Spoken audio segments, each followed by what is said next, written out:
Azize zino ate taata sebo sembera wali taata gwobo sembera kansala kukwasa taata waliwo ebitagenze bulungi tukusaba kwetondera nga abaana waliwo byetwenonye naye okwetonda kuyinza obutaba kwangu taata okwetonda kwaffe Saalo ng'akutadde mu baasi eyo sebo kkiriza osiime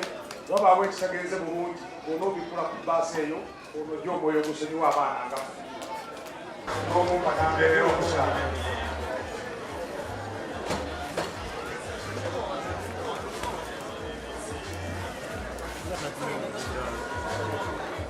omukobwa asiraba kamwenyimu ekyo sobola omukwasa obugoyo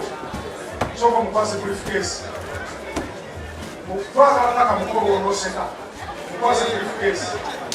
aha mu briefcase mulimu buli kalonga yenna twagala otewata ng'oseka sinze ebikobo mugagga wulya kuli maaso kati mugambe bw'aba asigaddemu akakunkula omukwasa kye atekeko omuwendo gwayagala mukwasa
nyongera kutegeeza mukwana nti program yaffe nekutusibako bannaffe aba Julibo Daycare and Junior School essomero eryadde ne boarding erisangibwa e Buddo wali mu Nansove era nga bagenda maaso n'okuwandiisa abaana okuva mu baby class paka primary ey'omusanvu. Baana banno babasomeseza ddala bulungi, babasomesa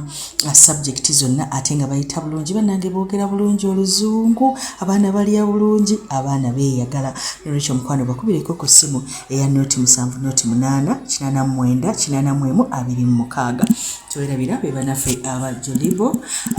Daycare and Junior School abasangibwa e Buddo Nansove beeyune omwana wo gy'aba agenda kati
Omwanazi wangu dekale wala sowani dekele faru sowani dekele faru ko choka muri masani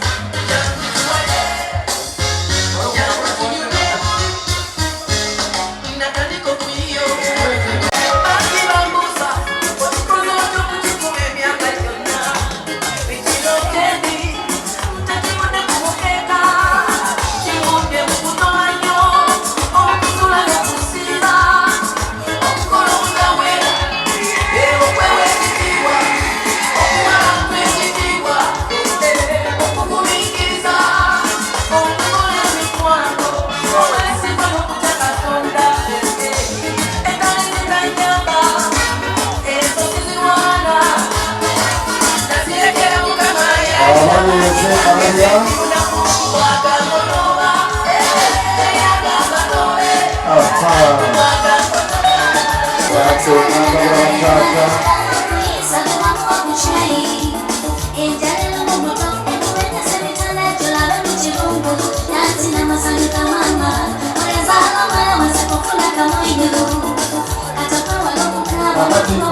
Waganya ito wanajua wajamani wa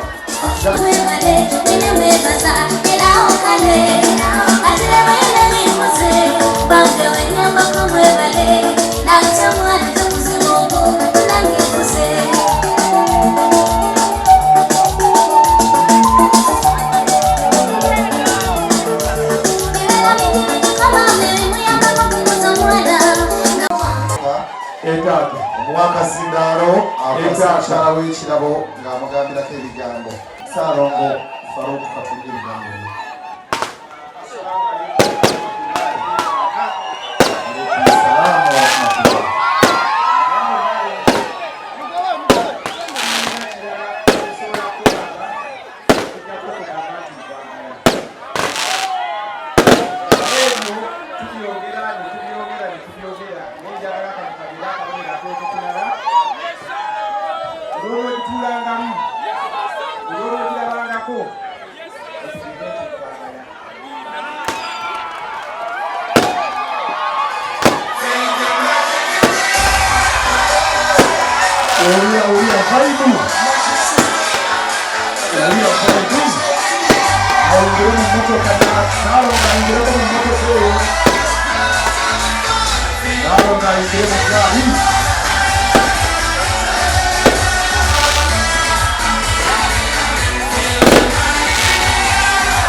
Sarongo Faruku ngene kule saidiyeri otule mshangao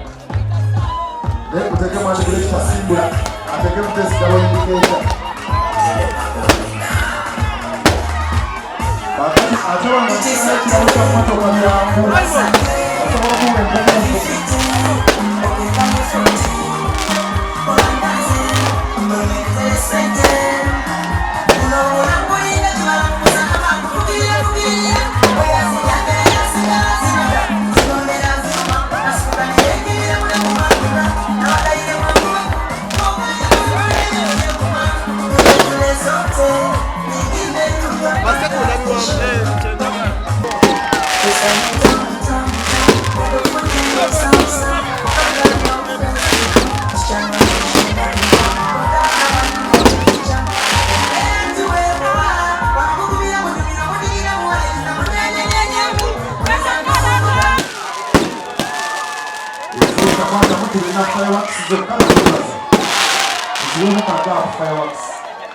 Narongo twebaze kulia webaze Sarongo mazima amina Kaba pale tumukubire ko mungana Kaba unakutarudibwamu pale mwaka kwa mshahara china besa mtu kabia Kaba no sibasite pumupu sibule mukaze twachimukorera wechiri Nabisa Narongo Narongo yogera Sarongo msini mwagala Narongo Nabisa kale metro ntiyange ko Narongo nguri yakomeje kirabo kale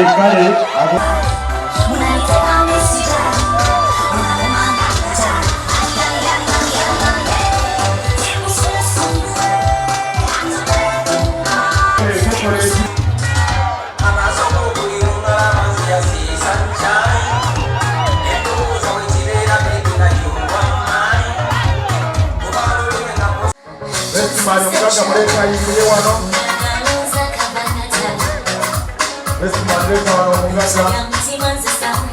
wano wenyini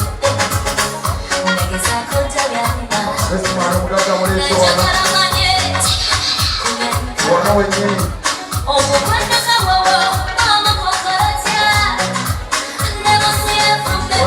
muganga muleka Besi mari muganga mkwati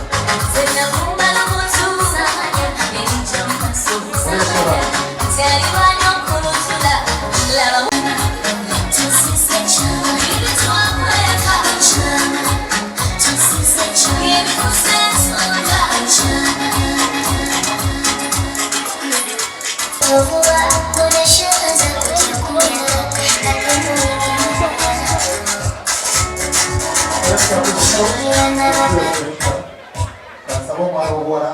batagaleko bafukamireko waayo muwaka masikiri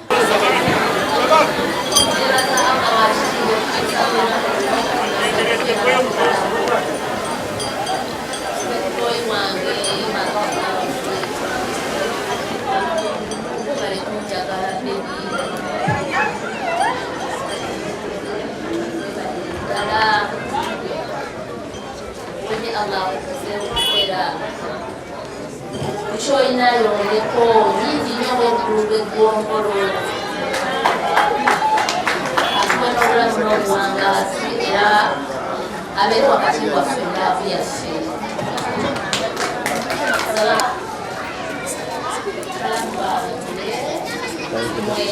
mwena banange mwebale kunjagala banange abenyo munjagatte temutyango okwo bambi banange kyeyamaani abasiime kusiima obutaliikoko era nsaba abawakitiibwa abatambuze bulungi nga muddayo bannange mwebale nnyo mwebalire ddala kunjagala mwebale kuwesa mukolo kitiibwa mwebale kutuzaala mwebale kutuzaala mwami wange mwebale mwaniza mufamire yaffe nina omuntu gwensembezaayo naye nga kabadde kakodyo nebaza omukyala nzaalira omwami wange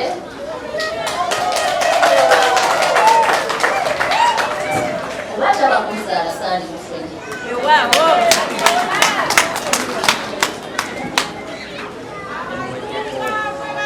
yebale nnyo yebale ddala kuzaala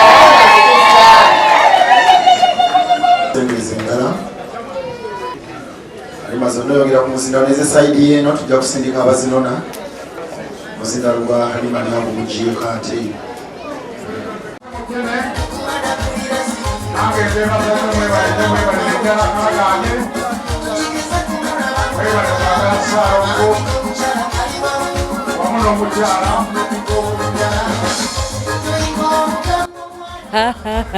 webale nnyo mukwano kubeera nga ate obadde okyali mukula puroguramu ey'okwanjula n'embaga era omukolo gwaffe olunaku olwaleero wanene empigi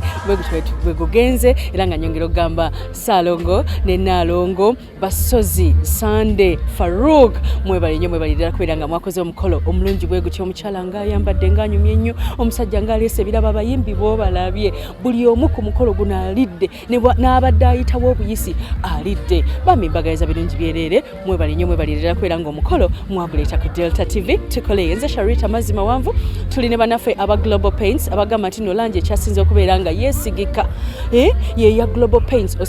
balina ey'ebweru ng'enkuba ne bwetonya langi tevaako ne babeera n'ey'omunda ne babeera langi eya buli kikaba naye gwe buli dduuka w'osanga langi ya Global Paints w'obeera okola ki w'obeera ogigula naye ne bannaffe aba Sharita School of Beauty tugamba tuli mu kuyingiza abaana abapya tulinadde ne boarding tubasomesa ate nga twayongeddeko ne courses endala tukubire ku ssimu ne fizi tujja kusalirako tujja kuteesa mpolampola kubanga oli muntu waffe nkyali Sharita Mazima Wanvu era nga nkwagala nnyo